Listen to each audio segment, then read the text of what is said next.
and to help any restaurant owner, or manager, or chef that might have any issues or questions they may have.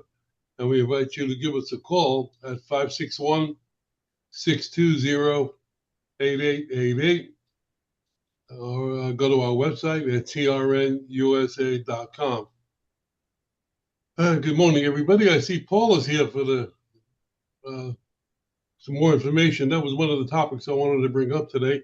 And we also have a new face on the board who I'll ask to introduce himself.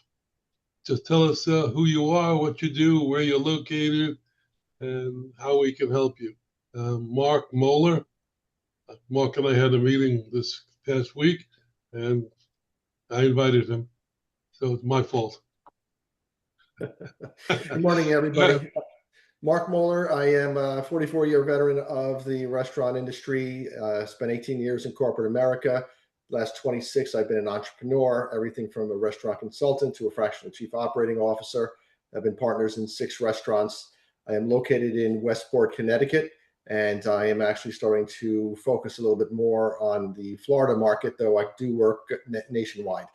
And the company I represent here today, out of my 3, is the Double Platinum Hospitality Group, and I am partners with Michael Ross, who's a fractional CFO, which I believe is part of maybe the 11 o'clock chapter. Okay. Well, Howard. Mike Ross, 11 o'clock? I think so. Michael's the one that introduced me to Howard, and Howard and I have been connected for 10 years. Yes. Yeah. Yes. Okay. Now you threw me off. Well, welcome aboard. And is there a phone number that we can people that are watching that could reach you at? Yes, area code 203-513-2432. Perfect. And don't write anything down because Howard will send out a spreadsheet after, so you'll get everybody here. You'll know where they're at, all their information. Great, appreciate that. Thank you. No problem. Ed is not here, so I'll say it. Yes, dear.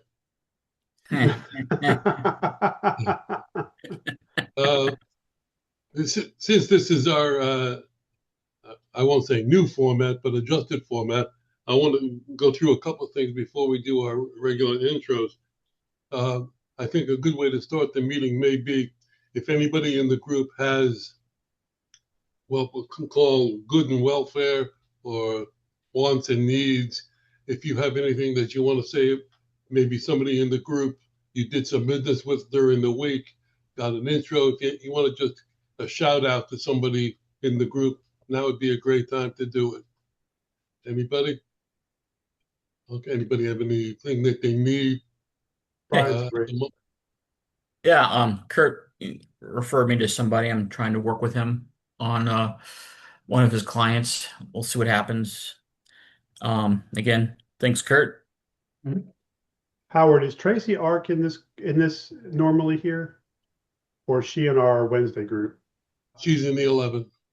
Okay, so can you give her a shout out? Because I want to give her a shout out. I've referred her to somebody here in Huntsville who works with military personnel coming back dealing with PTSD and suicide, and I referred her to Terry, and Terry called me yesterday thanking it was a real good. So if you can tell her that I did mention that today to this group, I appreciate that she called me and thanked me. Absolutely. Yeah. So you don't have to be in the same city or the same state to get a referral or a recommendation. Right. Exactly right. And we have a returning guest. Paul is with the Florida Restaurant Show, amongst several others. And so Paul just here to follow up, I guess, on his first visit. So go ahead, Paul. Yeah, I'd like to thank everybody in the group. The TRN Pavilion at the Florida Restaurant Show is coming along and provides a great opportunity for the restaurants, listening in to come meet this group of suppliers in person. So I'd like to thank everybody for just being a part of that, whether you just attend the show or, help kind of talk it up and grow it. It's a great, opportunity to have the whole industry under one roof for 3 days, and so many good things, come out of it, from the people you meet to, the customer contacts, but also, creating groups, similar to this and expanding the network. So, grateful for everybody's participation, and I wanted to join today on both calls just to answer any questions about the show. I have some quick updates in that we, speaking of Rick, you mentioned other states. The Carolinas Restaurant Show is something that will happen in 2027. So that's a growing market where we're also trying to launch an event and bring the industry together. If anybody knows folks in Carolina that I should be talking to, I appreciate a referral there. But also, the Sunshine Plate Challenge is a major new feature at the Florida Restaurant Show this year. It's a professional chef competition. We have opened registration for that competition. So any restaurateurs who have a great executive chef and want to come represent the brand, this is a really great forum to do it. And certainly, if you have any customers that would be interested in that sort of thing, I would be happy to help point them in the right direction. And so there's a few other cool things that we'll have at the show, such as the U.S. Pizza Team, celebrity chef keynotes, some hours of education that folks can take in, all for kind of one badge price. So that side of it is up and running. Registration is live, for the show. If you go to FloridaRestaurantShow.com, big register now button that you can't miss. And certainly, any suppliers that want to be part of, TRN space at the show, there is a special rate. It's like a bit of a volume purchase that the group makes here, and we highlight that pavilion.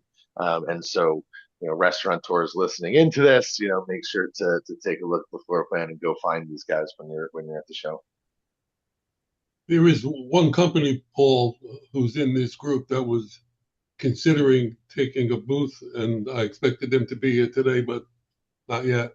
So no worries. I'll keep you. Yeah, you. I'm happy to reach out. Yeah, thanks.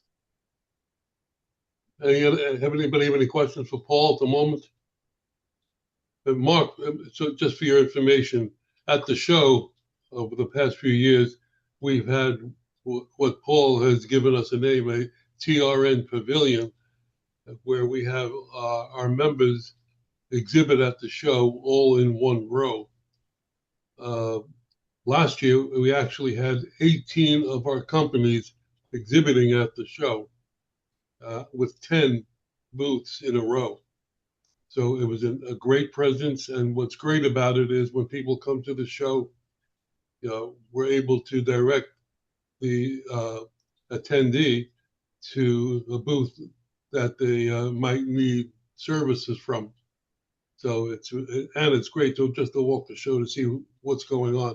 I always said, I've been saying this for a long time, if you want to do business in Florida, you have to be at that show. Okay. So that's one of the things. All right. It certainly helps. Thanks, Howard. We've been supporting the show since our very beginning, which, by the way, this month is our 30th anniversary in business. And congratulations. We are running specials to celebrate that. So if anybody's interested, just give us a call, 561-620-8888. And Paul, we are highlighting that Carolina Restaurant Show with the release I got from Amy. So, oh, thank you. Yes, and I got that nice high-res logo. It's beautiful, like the others. So that'll be in our next issue coming out. That's great. Yeah, the Southeast market right now is certainly hot. So it's kind of great to be doing this in the northern end of it and the southern end of it. What month is that show going to be? It's June 16th and 17th, 2027 at the Charlotte Convention Center. Hey, a conference in the time that I can actually be there. Thanks, Paul. Appreciate it. No problem. It's actually the entirety of the research that went into whether or not we were going to do this was whether or not Rick can actually make this one. There you go. See, now I have to be there. Oh man, I set myself up. I'm just kidding. That's good. Hey, hey, Uh, Paul, I yeah. have I have a connection up in Charlotte that might be a good connection for you. He might want to be part of it. Um, Will Morris, he runs was it the Piedmont Natural Gas pavilion up there, and Oh, okay. it's a big test kitchen for all these dealers and people come in there, and it's part of I think it's part of Duke Energy. So Oh, cool. That's funny. yeah, I used to work with Duke Energy in a past life. I used to run the a power generation event for a long time. But no, I really appreciate that. I'd love to chat with them. yeah. If you get up there, it's a nice pavilion. It's really nice. They did a nice job up there. I So am actually making a trip to. I'm making the rounds in the Carolinas in September. So I will be down in the area, yeah. and middle of September I'll be in Florida. So if Okay. anybody, wants to meet, I'll be around. I'll be out of town. Just kidding. Just Just kidding. kidding. You heard I was coming. All right. So thanks for the info, Paul. Thanks for coming. Yeah, thank you, Brian. And we'll see you at 11, right? Yes. Okay, good.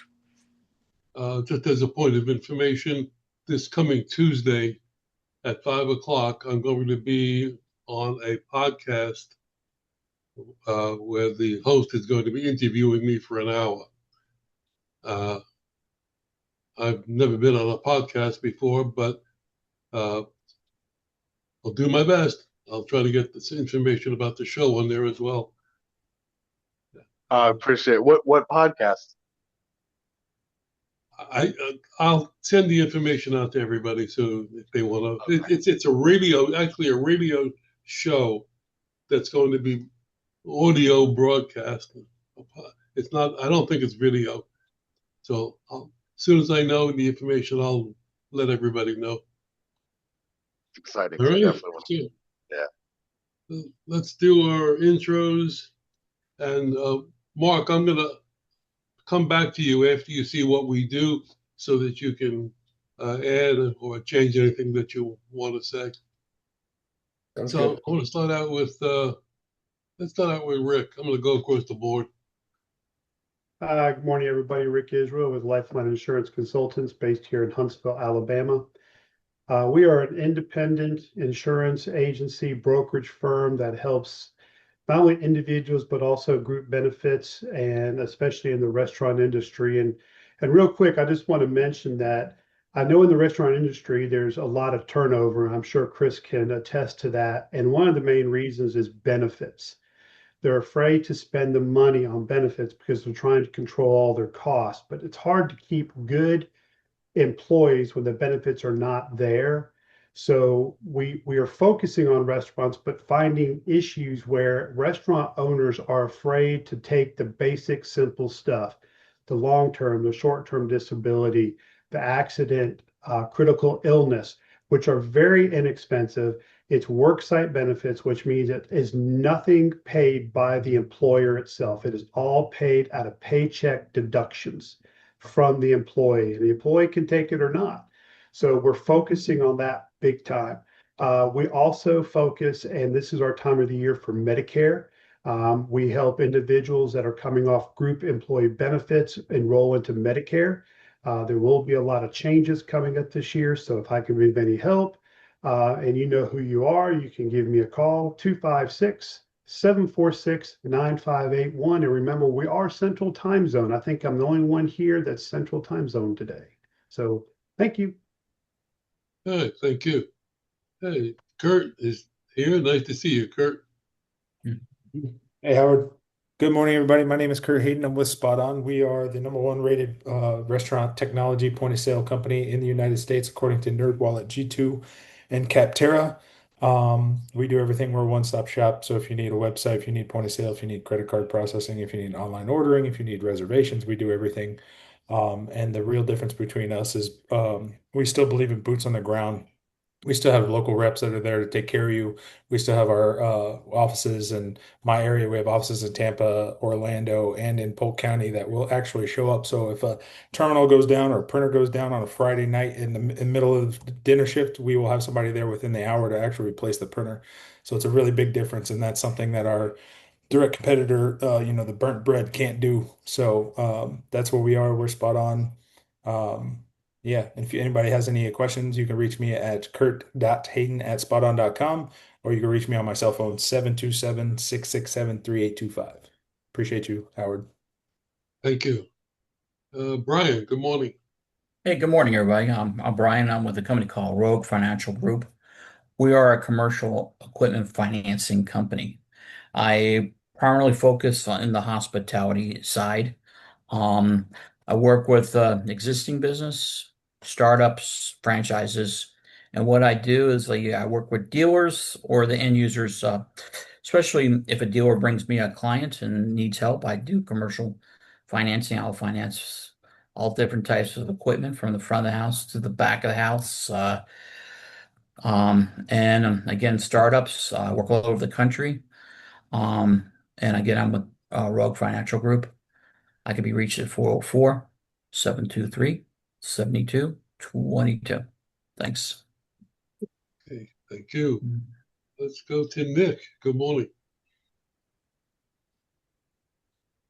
Good morning, everybody. Nick DeSantis. I'm with Brown & Brown Insurance. Brown & Brown is the fifth largest retail broker in the world, in the United States, in the world also.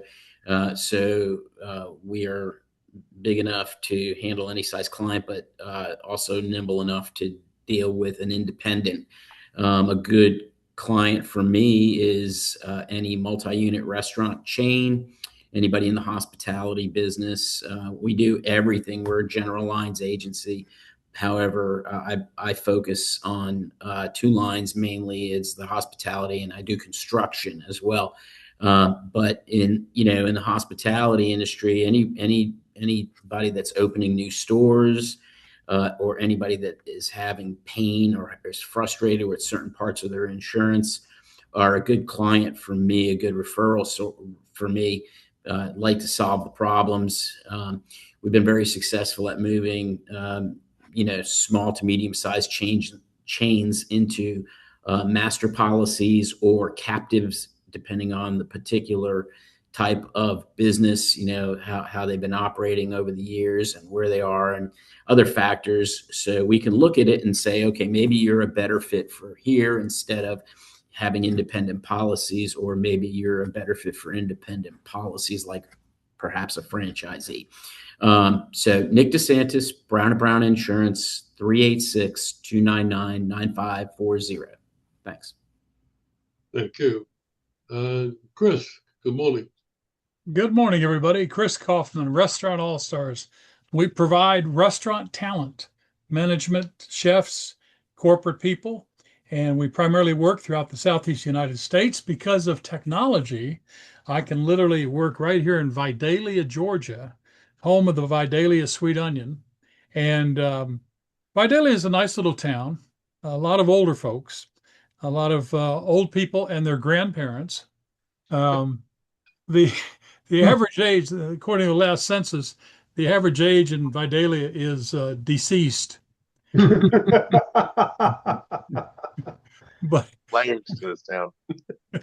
we work on behalf of these companies.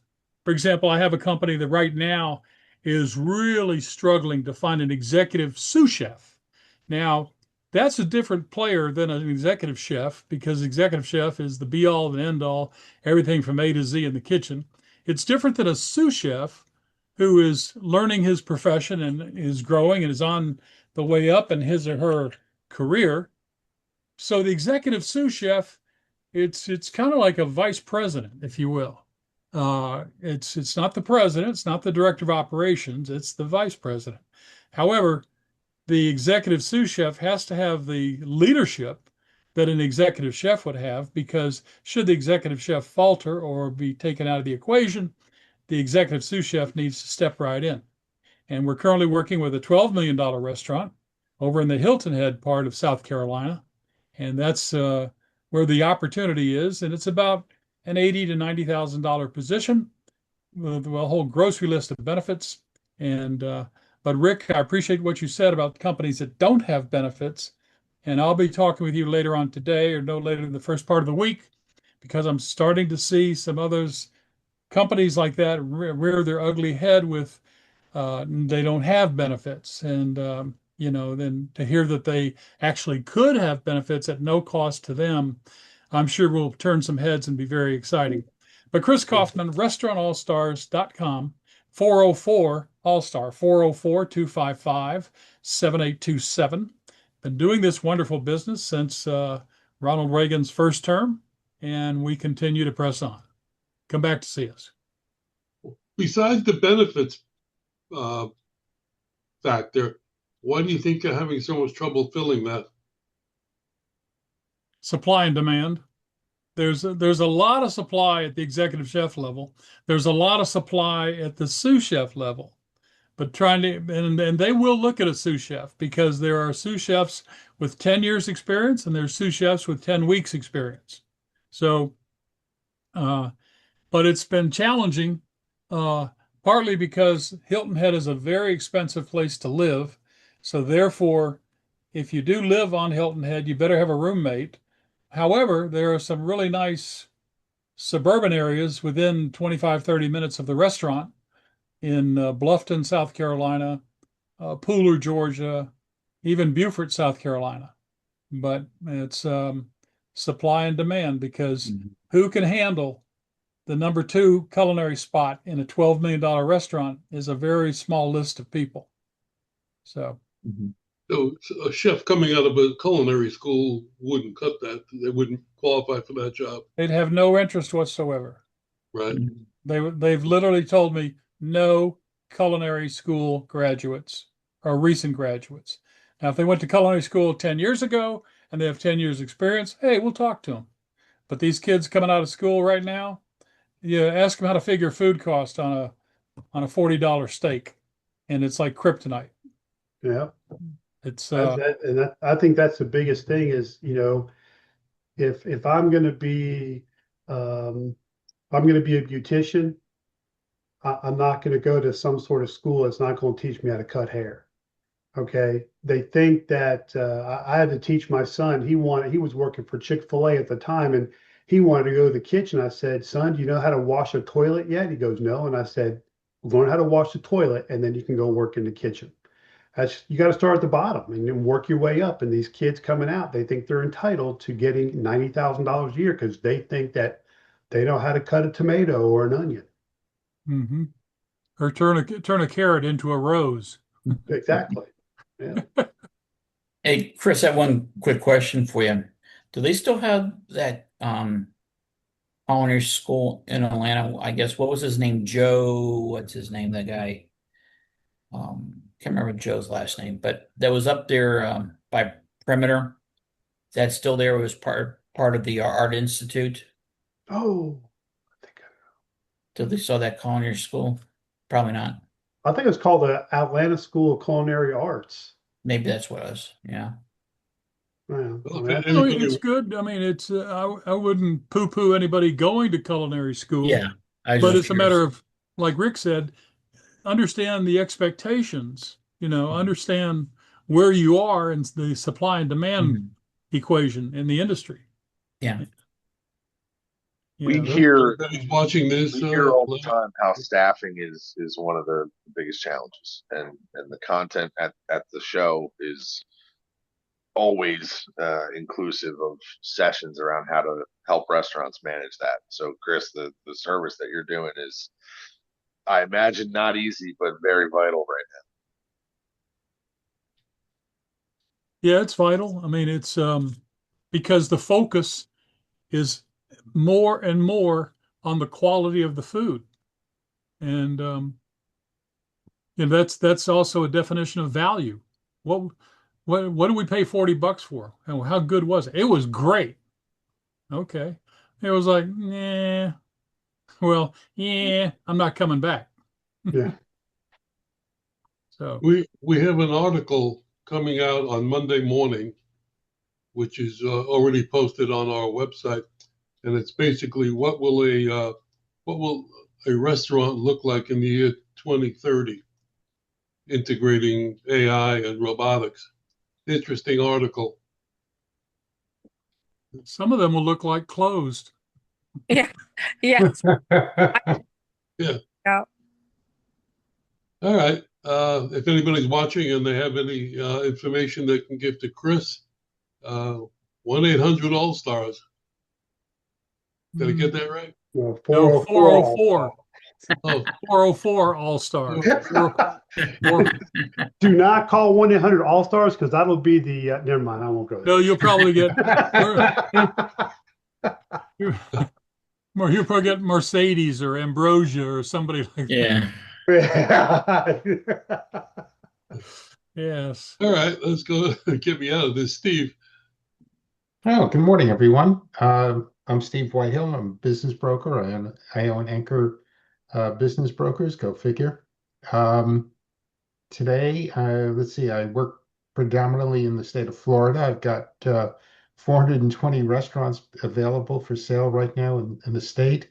There are 20 available in Orange County, just sort of picked Orange County, and one of them is a fast casual restaurant. It grosses about $1.5 million, and the profitability on that is about $375,000. $375 wouldn't go very far, but 375,000 will. And it's selling at what I think is a reasonable price at 950,000. So there are all sorts of interesting restaurants you could buy, and if you can get financing on this, you could buy it for as little as about $100,000.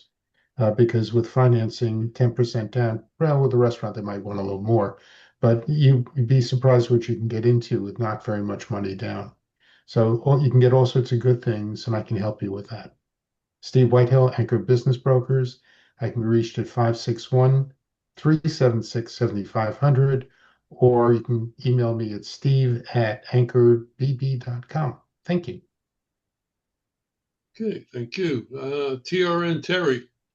Good morning, everyone. First off, I got a release this morning from one of my PR people that said that the Southeast Culinary Academy has chosen Jacksonville as its new going to build culinary academy. That came out this morning, so I'm doing some investigating on that right now to find out when it'll open. But it's a massive project, and it'll be, the culinary academy for all of the up and coming chefs. That's a big deal. They chose Jacksonville because it's like central to all of the southeastern states, being in northern Florida. But aside from that, what me and my team do are find out what is opening in Florida: restaurants, nightclubs, bakeries, pizzerias, steakhouses, anything that we can find from the Panhandle down to Key West. We put that together in a report, which comes out once a month in an Excel spreadsheet. So you can sort it any way you'd like. We guarantee 50 brand new leads every single month.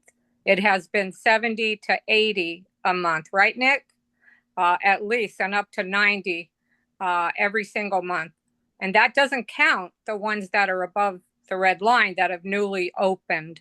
You get the email addresses, phone numbers. Nick, I'm still looking for that number. It is nowhere to be found as of right now still. Yeah. And I've reached out by email, but I'm gonna have to. I'm calling on all my referral resources in Central Florida that might do business with them. it's just yeah. Without a direct number or a formal introduction, it's very hard to get somebody to respond by email. I think it takes at least, I forget what the number is, the statistics, 15, 20, 30, whatever it is, emails to even solicit a response. So it's, yeah, the number would be really good. And there's more time being put in to going to another source, a lot of those sources that, you have to pay for, which is a lot that we do, and you going to get the direct email of that owner. And we've been able to get quite a few lately. So that's a big help. Yeah. Casey doesn't answer the phone, but we're getting personal phone numbers, addresses, about when they're opening. I've got 2 or 3 that are as far out as 2028 that haven't even broken ground yet. That'll be on the next report. So Good. get those once a month. And if anybody's interested in a sample that doesn't already get it, go on trnusa.com/leads, and you'll see a small sample there of what we do. Thanks. I'd like to point out, Terry, on your behalf, that I've come across a few, clients that didn't make the list for whatever reason. Maybe they didn't hit, the permitting or whatever, the research areas that Terry's finding these new restaurants. But I'll pass it on to her, and she'll do all the work, the research, to find out, if there's anything out there to help getting you closer to the contact or get the updated information on the business. So she's been very helpful in that regard. And thank you, Terry. No problem. And I am still looking. I am still trying. I'm exhausting all those resources. That guy just does not want to be found. I can't. Well, I just wanted to chime in and say that if you need to a free badge to the Florida Restaurant Show to help get somebody out of the woodwork, or me to check an old list or something, feel free to send me a contact or two, and I can see if we got any. And Thank you. Paul. And the FRA does get our list every month. They have been getting it for about 9 or 10 years when we first started, and they're getting a lot of new members from that list. So I'm really pleased about that. Makes us feel good when we know we can do something to help out. So appreciate that. And I guess I should double check and make sure that they are then taking that list and inviting them to the show. Yeah, that would be good, right? I'm sure they have. I'm sure they are. Many times after Terry does her intro, people who are watching may think that our publication is Florida only, which is not true. Terry does the leads report for the state of Florida because that's our home base. But today's restaurant covers the whole United States with our publication and our online presence. So if you're looking for coverage, and give us a call. We're happy to help you out with your marketing or advertising needs. And I want to go back to Mark. Howard, on that note, thank you. I did look at the post that you put out on Instagram for us. So I thank you very much. It looked really, really good. Yeah, that was on Instagram, Facebook, and LinkedIn as well. Looked really nice. Thank you. What Rick is referring to is if we provide an email blast program or advertising, and we will post your ad on our social media sites a couple of times during the month so that you get extra added benefits by working with us. Mark, you want to amend anything now that you've seen what we've done? So yes, first, Chris, do me a favor. Let's connect, because I have a culinary director that spent the majority of his life in the Atlanta area, and there's a chance that he may have a connection for that executive Sue. If you get me that job description, I can send it over to him. Okay, great. Sure will. Okay. Yeah. Do you know a guy named Tom McEwen? The name sounds familiar. He used to be president of Westport Restaurants. Many moons ago, they had Tanglewoods and a couple other restaurants. They were headquartered out of Westport. There are primarily about 10, 12 restaurants down the East Coast. Frank Gadara was his vice president. Yeah, the name sounds familiar, but is it in Westport, Connecticut, or Westport, Massachusetts? Connecticut. Okay. The name sounds familiar. I'll have to look it up. Yeah. Okay. And then, a little bit more for me is who I'm looking for really is the multi-unit founder-led operations. Those are gentlemen or women that have the a lot of experience, but they don't have the right experience to actually grow their concept. So where Michael and I can come in is we can help provide that C-suite's guidance at a very high level. I've opened up over 400 restaurants nationwide in the last 30 years. And I'm a front and back of the house guy. I'm a former chef. So I have a really good grasp of the day-to-day operations, training, development, all of that. And would love to connect with you all and learn a little bit more about Rick. I want to learn more about those benefits. I do have somebody here in Connecticut that struggles sometimes to retain that talent. That might be, especially it's also a cost thing that he doesn't have extra money to spend on. So if there's no cost, that sounds like something I need to learn more about and then potentially introduce him to. I'm actually his fractional chief operating officer, so my word carries a lot of weight with him. And then, contact again is 203-513-2432. My email address is mark, M-A-R-K, at tdphg.com. Okay, thank you and welcome.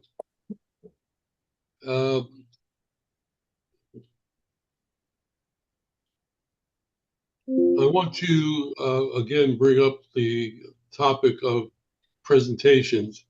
It's really important for the group members to do a presentation to the group as well as the people who are watching, just to get the information out of what you do and to go into underneath the top layer of information, because everybody's got an underlying factor as to what they're doing here and how they do it.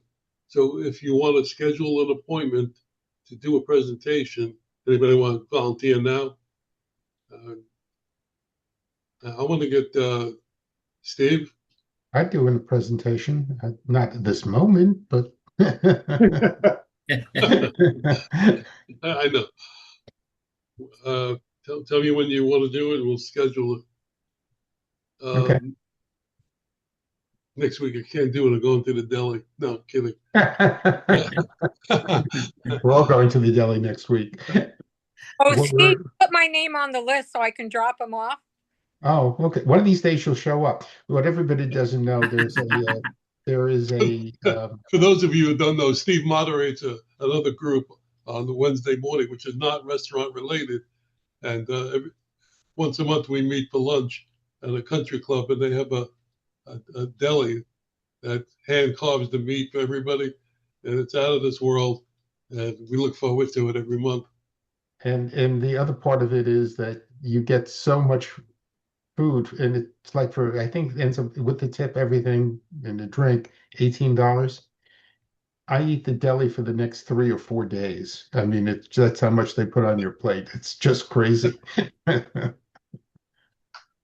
All right. I'm trying to run down a list of items that I made. I want to mention also, since I told you earlier that this is the anniversary of our company, July being the 30th anniversary, we're starting a new feature, and I need your help. Everybody here, I need your help, and everybody watching.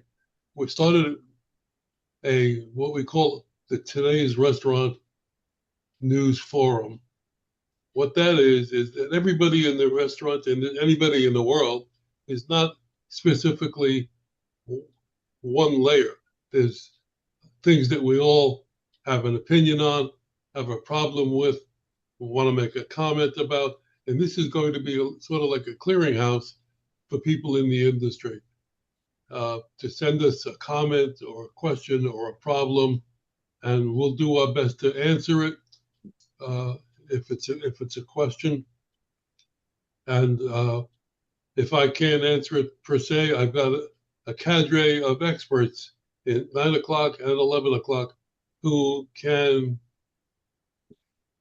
get on the right direction for you. So I'm asking for volunteers to send in their first comment for the new column. So if you have a question, a comment, an observation, it could be political, it could be love-based, it could be problem, whatever it is, it's a clearinghouse of information for people in the industry. Get it off your chest. It'll help you and it'll help the other people.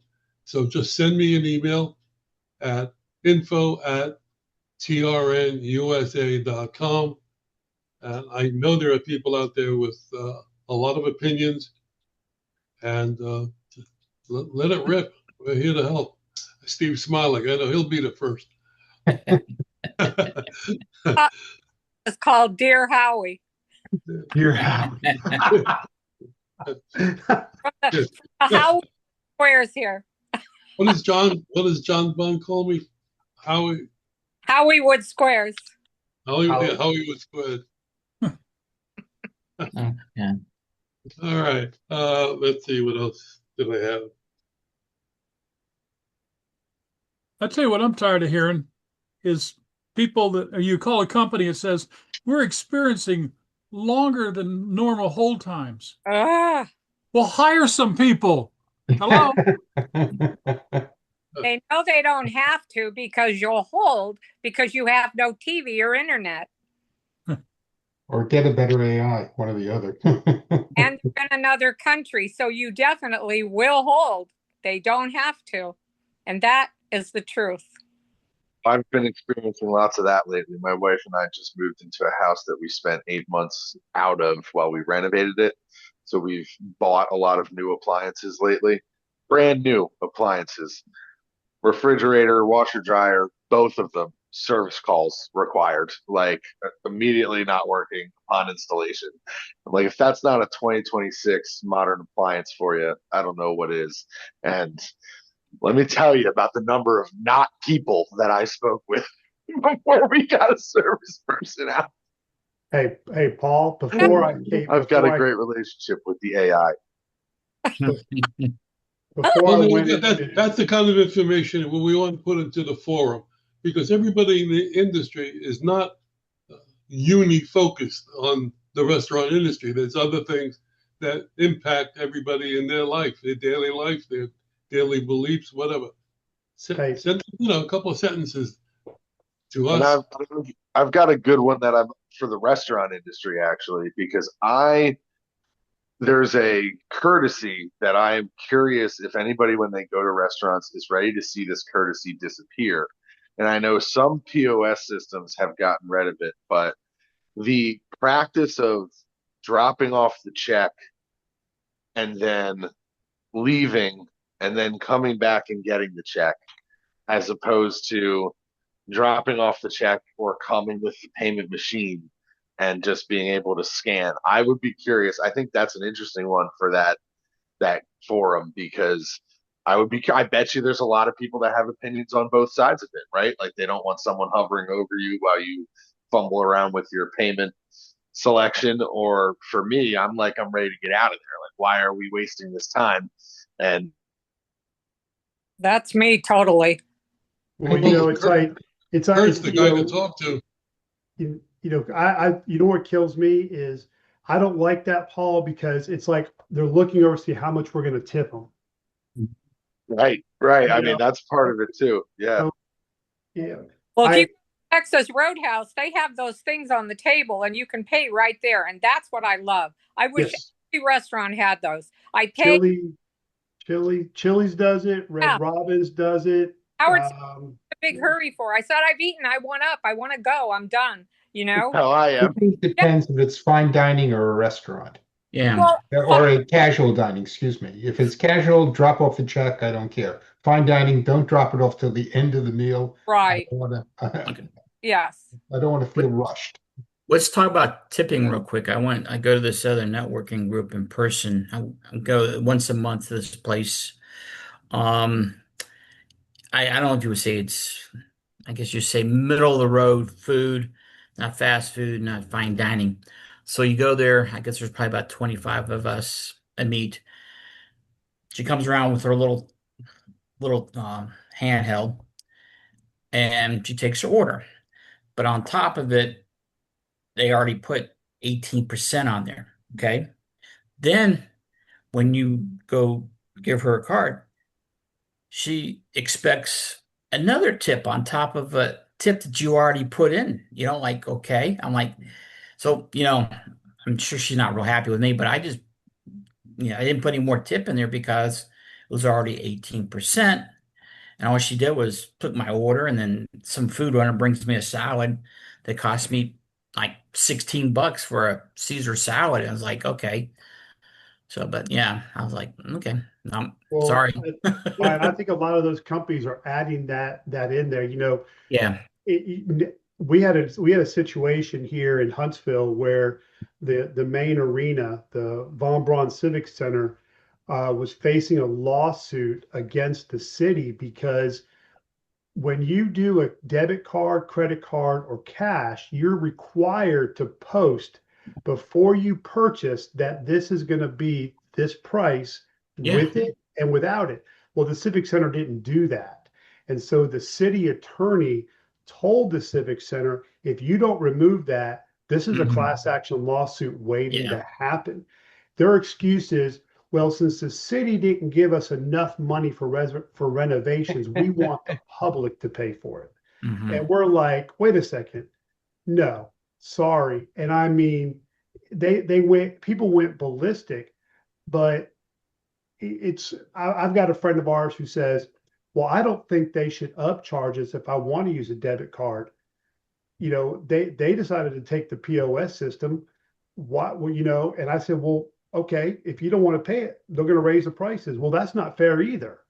Well, what do you want? Do you want businesses to survive, or do you want them to die? Because then you're going to start complaining that there's no place to eat anymore. Yeah. I have Well, an interesting fact about mandatory or tips that are placed on your check in a restaurant, because recently workers' compensation is insurance for your employees, and it's rated based on the payroll of that particular entity or location. So I've had recently, well, there's a Florida law statute that allows workers' comp carriers to audit businesses that have automatic gratuities as payroll. So, I've had a country club that got audited and came back with an additional premium, and they were on this pay go program. So they should have been either flat or close to flat, unless there was something that came up on their audit. So it should have matched the payroll what was charged for workers' compensation. However, they had this huge accounts payable or additional payable on their audit and additional premium, and it was because they asked for their receipts, and then this country club had an automatic gratuity on there. And I could see it in country clubs, but they can do it with a restaurant too, where, country clubs will have somebody that a membership, and you have to buy so many years, so many dollars of food. You're paying so much into your membership, and it includes the restaurant. And I get that, and the gratuities automatically in there because people just sign and go. They don't really even look at it. And so they got picked up on a huge audit premium, because the gratuities by law in Florida, if it's automatic, can be considered payroll. So restaurants can get hurt if they're not aware of that. And the only way around that is if it's given specifically to a server. It happens a lot with restaurants that group their tips. They pool them. They are exposed to getting picked up on audit. So it's tough, man. The automatic gratuities, can cause a problem, but that's just something for your knowledge that it can affect their insurance if any of your restaurant clients aren't aware of that. Well, Nick, we started tipping in cash because with the new law, the state of Alabama says that if you tip on a debit card, that they don't get 100% of that tip. If you pay them in cash, they get 100% of the tip because since they don't have to claim them anymore on their taxes. And Right. so I tend to Same try here. and tip in cash. Yeah. That's Well, what we do as well. speaking in the light of this conversation about tips to ensure proper service, how many of you, if any, have ever so-called stiffed a waiter or waitress, not giving them a tip, and why? No. I have because I look at the service.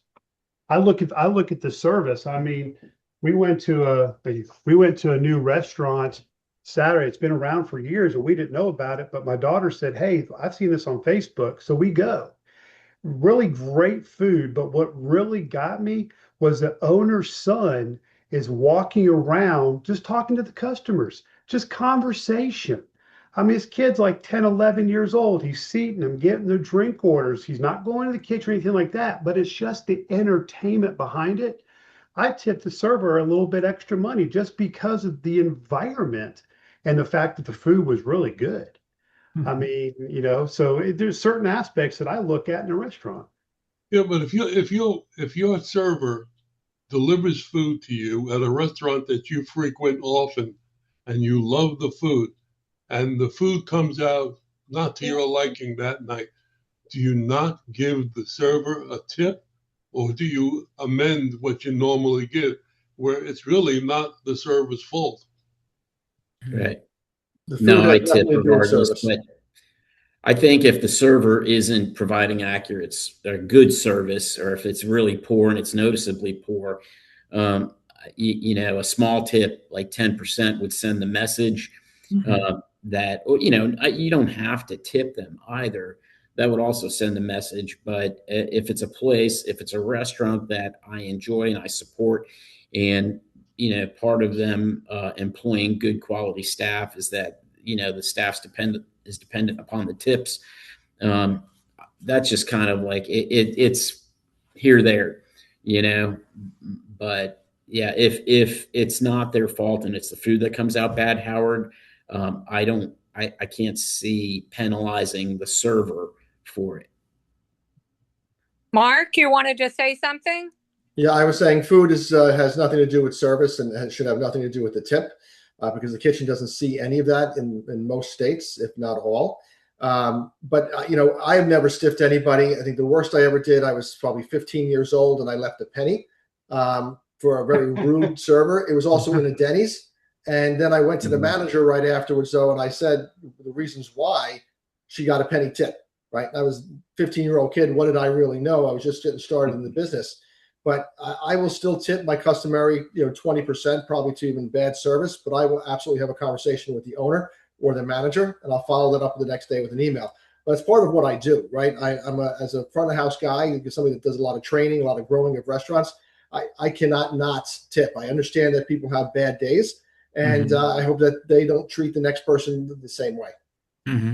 I agree with you, Mark. And if the management or ownership doesn't know, they don't have an opportunity to solve the problem, either train that employee up or get rid of them if they're hurting their business. And you're if it's a place that you like, you're doing them a service. You should look at it as they're doing a service. If the management dismisses it, then oh well. But I agree with you. Right. My wife wants to dismiss it. She says, "Don't say anything. Don't say anything." And I was like, "Well, why not? I mean, if we're going to continue coming to this establishment because you enjoy the food's good, the service was bad, the management needs to know, hey, you got servers on the floor that are just not attentive to their job, and it needs to be addressed because I won't go back because I'm afraid if one restaurant sells bad fish, they'll sell bad fish." Yeah. And so I leave it alone.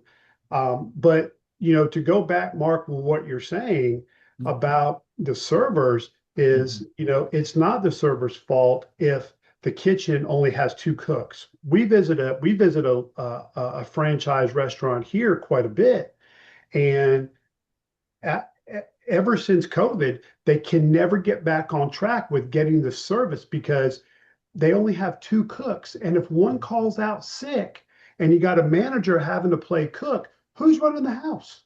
Yeah. And you're going to have upset customers. It's just there's too much. If there's too many chiefs and not enough Indians, or vice versa, it's going to run into a problem regardless. Right. Good service starts at the top. Yeah. Yes, it does. The management's got to be on top of it. Terry and I recently went out for dinner. I'm not going to go through the story. I think I might have told the story before, but the food was not up to par. And at the end of the meal, I spoke to the manager. I actually showed him what was wrong so that he would wasn't asking for a discount or free meal or anything like that. So he took what I gave him. He says, I'm going to go into the kitchen and talk to them about it, which I felt was the right thing to do. He went to the kitchen and never came out again. I was standing there waiting for him, and he totally blew off the whole conversation. So, like I said, it starts at the top. If the management is not right on top of things, But I was going to comment a couple of things, Mark. You know, we're talking about front of the house.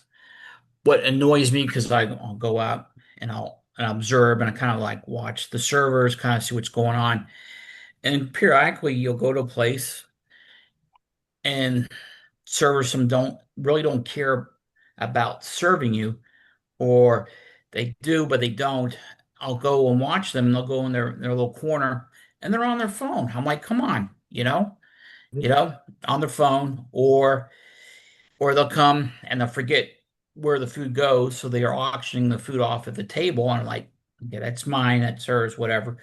But yeah, it's just that I think I don't know where it was. I guess there was somebody that I was reading the restaurant industry where you had to put your phone away until till your shift was done. But yeah, I mean, people should put their phone away until their shift is done, because so many people are on their phone. I'm like, okay, whatever.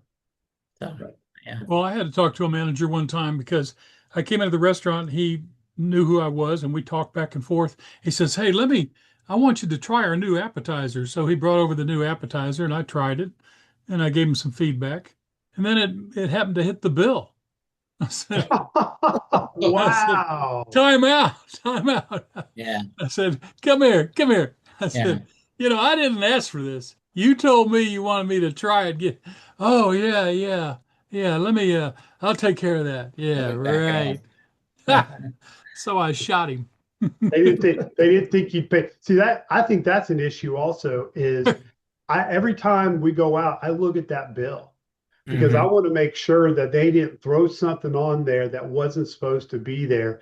And then how many people do this? If you purchase food or an item and it's not on the bill, do you say something to the management? Do you say something to the server, or do you walk out? Because some managers will comp, like we go to one restaurant and they never charge us for a drink, but I always say, are you sure? And they say, yeah, you're good. But how many people don't say anything and just walk out? I've never been that lucky. Especially if it's a bartender giving you free drinks in hopes of getting a bigger tip. Yep. Oh, I didn't think about that, Nick. Yeah. They think, we're not charging them, so maybe they'll give me an extra $2 for the drink. That happens already. Rick, that reminds me of the cartoon that I saw. The title of the cartoon, it said "The Worst Complaint," and it was a steak with a cigarette smashed in it, and nobody at the table. In other words, the worst complaint, the person just got up and left. Oh. Right. Well, these are all things that I would really appreciate if you would send me an email to sort of prime the pump to the column. So if you have anything like that, please send it. Info at TRN? Yes. You can do info at trnusa.com, and we'll try to publish it and or answer it if it's an issue. So we've come to the end of our hour, and a great meeting today. Lots of and everybody came on time, except for the one person who insisted that we start on time. She's not here. I'm going to let her have it next week. Anyway, Mark, thanks for coming. Thank you. Hope you enjoyed it, and we will see you all next week, and have a great week, and let the sauce be with you. It is. Hi, everybody. All right. Thank you, Howard. Thank you. Hey, guys. Thanks. Mark? Yes. What's contact phone number for you? I know Howard's going to publish the list, but I want to call you this morning and get your email and stuff. Okay, 203? Yep. 513? Yep. 2432. Thank you. You're welcome. Chris, you gonna call me today or what? What's a good time for you? I'm free all day, so anytime I'll in call the you next around noon. 11 my time. We'll be at lunch at 11. So can you make it either before or after? Because I we thought you usually said any time. I lied. Is that the only thing you've lied about this year? If I say no, I'm lying. I, I'll call you. I'll call you at 2 o'clock your time. That'll work. That'll work. I'll call Hey, you this Mark, afternoon. I look forward to speaking with you. Hopefully, I can Yeah. you can introduce me to some people that I can speak to in regards to the benefits. We have a Jefferson's. It's a pub bar here. They're based out of Kansas City, and he's 28, 29 years old. He has 9 restaurants to franchise, and he's doing real well. But we're not recording anymore, right? Are we still recording? No, not anymore. He's a cheap bastard. Okay. We're trying to get him to understand that it's not coming out of his pocket. He goes, well, my people don't need it.